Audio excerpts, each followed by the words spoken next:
Hi, this is Rituparna and आज मैं आपको एक कहानी सुनाने वाली हूँ जो कि इस ट्रॉफ़ी की है। ये ट्रॉफ़ी और ये मेडल एक्चुअली ये दोनों मेरे मम्मी के घर में जमशेदपुर में एक अलमारी के अंदर बंद पड़ी थी इतने सालों से। और कुछ साल पहले मेरे बेटे ने एक स्कूल के कंपटीशन में एक ट्रॉफ़ी जीता था और वो बहुत खुश हो गया अपनी छोटी सी ट्रॉफ़ी को संभालते हुए, सबको दिखाते हुए। दादा दादी नाना नानी सबको दिखाया अपना ट्रॉफ़ी, बार बार उस ट्रॉफ़ी को जीतने की उसने कहानी सुनाई। तो मेरी मम्मी ने उससे भी कहा, पता है बेटा कि तुम्हारी मम्मी भी जब स्कूल में थी ना तो ढेर सारे कॉम्पिटिशन्स में पार्ट लेती थी और कुछ कुछ प्राइजेस भी जीतती थी, और वो जो ट्रॉफ़ीज़ है ना मम्मी के, वो अभी भी हमारे घर पे है। मेरा बेटा शायद 6-7 साल का होगा जब उसको ये बात पता चली कि मम्मी की भी ट्रॉफ़ीज़ हैं। तो वो बहुत खुश हो गया और अपनी नानी से पूछने लगा कि ये ट्रॉफ़ीज़ कहाँ पे है। तो नानी ने बताया, पता वो वाली जो अलमारी है, शोकेस है, तुमने देखा होगा वहाँ पे ऐसी ऐसी बड़ी 3 अलग अलग साइज़ की ट्रॉफ़ीज़ रखी हुई हैं, ये ट्रॉफ़ीज़ तुम्हारी मम्मी की हैं और मैंने संभाल के रखा है। मैं उसे साफ़ करती हूँ, मैं उसे हर साल एक बार निकालती हूँ, उसे ठीक ठाक करके फिर वापस अंदर डाल देती हूँ। तुम्हारी मम्मी ने कितनी मेहनत से उसे जीता था।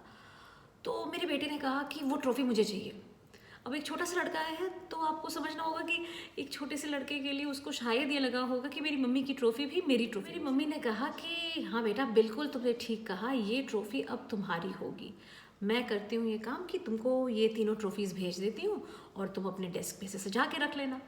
मैंने कहा मम्मी बिल्कुल मत भेजना, क्योंकि ये 3 ट्रॉफ़ी तो मैं अपने घर पे रख कर इसको साफ़ नहीं कर सकती, मैं उसको उसकी देखभाल नहीं कर सकती। तुम्हारे पास है, तुम्हारे लिए प्रेशियस थी, तुम ये रख लो।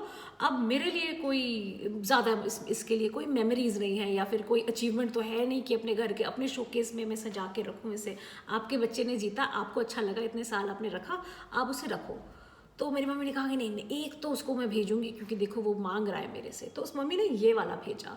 ये एक इंटर स्कूल डांस कंपटीशन में, all India inter school dance competition में फर्स्ट आई थी। और ये लेट 90s में ये बहुत बड़ी बात थी क्योंकि हम एक छोटे शहर से थे, हम बैंगलोर गए थे 2 दिन ट्रेन में करके स्कूल से, और ये बहुत बड़ा कंपटीशन, इतने बड़े स्केल का कंपटीशन हमने कभी देखा भी नहीं था।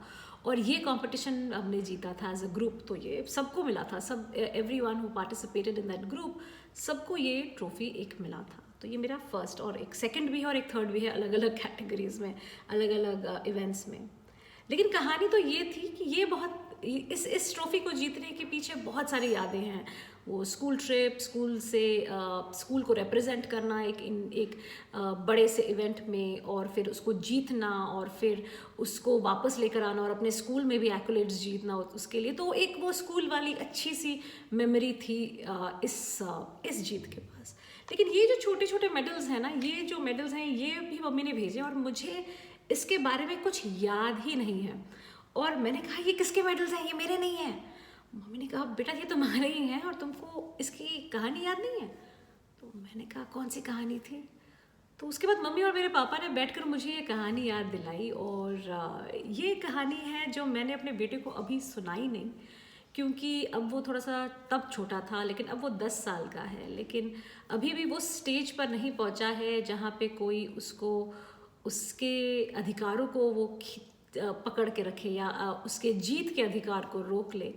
ये कहानी मैंने अभी तक उसे सुनाई नहीं है, लेकिन आज मैं आप सबको सुनाना चाहती हूँ क्योंकि ये एक ऐसी कहानी है जो मेरे लिए मेरी अपनी एयरलूम है, अपने बेटे को, जो मैं एक राइट टाइम पे उसे सुनाना चाहती हूँ।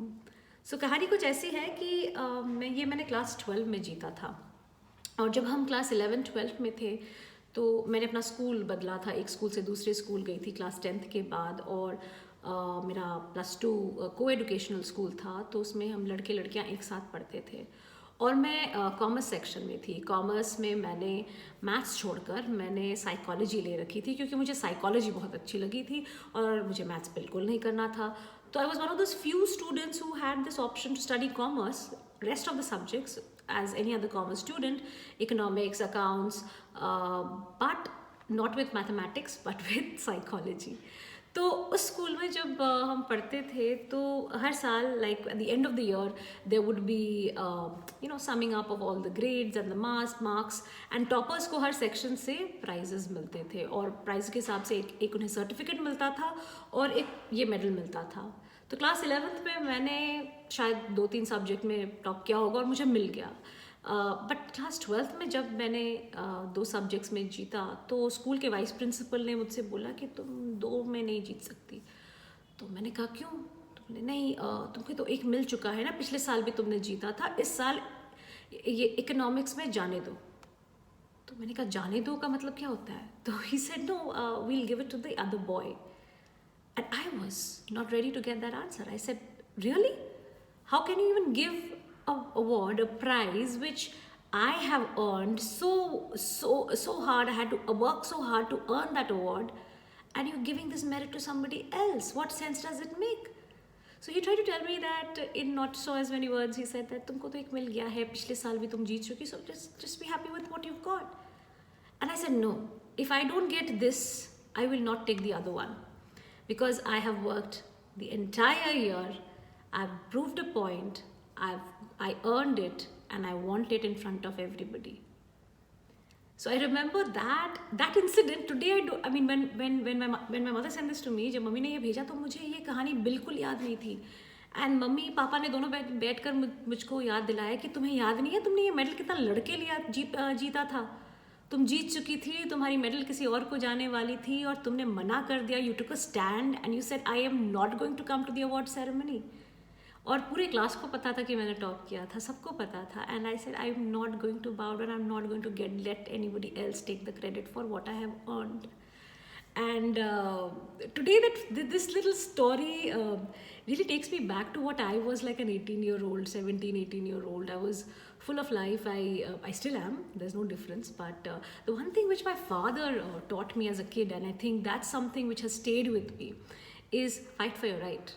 If you know you are right, and if the whole universe is wrong, and if they are all against you, stand up and say what is the right thing. This is perhaps one of the first moments when I actually stood up for myself, and this little medal signifies a lot about me, and a lot about what I learned, and a lot about what I would become from that moment on. The fighter that I would be, or where I would always stand up and say, no, this is wrong. I will not follow what everybody else is doing. I will not follow the crowd, even if they are all jumping into the well. And that's where it started. Of course, it's a story about earning a medal. It's about being part of a race, being part of a competition, managing comparison. It's about being a woman or a girl, or maybe a girl versus boy kind of a story. But whatever the story is, it's a very precious story which I had forgotten, but my parents remembered. And ये first prize उतना शायद valuable नहीं है जितना कि ये छोटा सा एक मेडल है, क्योंकि इस मेडल के पीछे एक बहुत डीप रूटेड कहानी है। और इस मेडल और इस कहानी के पीछे छुपी है मेरे पर्सनालिटी के कुछ टिडबिट्स, जिसने मुझे अपनी ज़िंदगी के सारे उतार चढ़ाव कह लीजिए, या फिर कोई भी सिचुएशन में उसको एक डिटर्मिनेशन के साथ डील करने की जो एक क्षमता होती है, जो पावर होती है, जो कैपेसिटी होती है, वो शायद इसी कहानी से, इसी मेडल से शुरू हुई थी। तो ये है मेरी एयरलूम जो मैं अपने बेटे को देना चाहती हूँ। आज ही उसके डेस्क पे है और वो शायद कभी देखता भी होगा, नहीं भी देखता होगा, लेकिन कहीं ना कहीं ये इस मेडल की जो कहानी है, मैं उसको एक राइट टाइम पे सुनाना चाहती हूँ ताकि उसको वो याद रहे। और शायद क्या पता, क्या जब वो एक लड़ाई लड़े किसी के साथ, दुनिया के अगेंस्ट या अपने आप के साथ, मैं शायद ये मेडल उसे पहनाऊँ, शायद ये मेडल उसके लिए कुछ और बन जाए। स्टोरी एयरलूम एक कॉन्सेप्ट है जो अपनी लाइफ के पर्सनल स्टोरीज़ को ऑनर करने का एक प्रयास है, एक कोशिश है। All of us have lived through such incredible stories. कुछ स्टोरीज़ हमारे पेरेंट्स की होती है, कुछ हमारे एंसेस्टर्स की होती है जो आपको शायद सुनाई गई होगी, और उसके साथ जुड़ी होगी शायद कुछ ऑब्जेक्ट्स या फिर कुछ यादें या फिर बहुत सारे इमोशंस। ये यादें, ये इमोशंस, ये ऑब्जेक्ट्स मीनिंगलेस हो जाएंगी अगर आप इन्हें प्रिजर्व नहीं करेंगे, अगर आप अपने आने वाले पीढ़ियों के साथ शेयर नहीं करेंगे, and if you don't communicate how valuable these memories, these objects and these stories are. So story heirlooms is just another concept which gets people to think about all the valuable stories that they have gathered, they have heard, they have inherited, the ones that they have lived, and the ones that they will leave behind when we are all gone. So keep watching and keep following us on Your Story Bag, because I hope you will hear a lot about personal storytelling all through this year, and you will also get a chance to come and maybe watch us share our stories. Come and tell your story, find your story heirloom. I'm sure you have a lot of them in your life, and you can share them with others no matter who you are and no matter what you do. Thank you so much for watching.